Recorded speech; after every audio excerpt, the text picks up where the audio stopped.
இருளை விலக்கி உலகை எழுப்பும் ஞாயிறு அங்கே குடியிருப்பான். அவன் ஆனை முகத்தனின் அடியவர் மனத்தில் ஒளியாய் வந்து கொலுவிருப்பான்.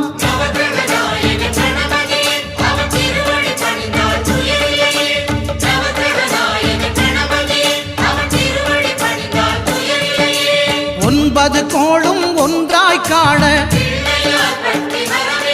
அங்கு கற்பகம் என்னும் கடவுளின் மெய்யில்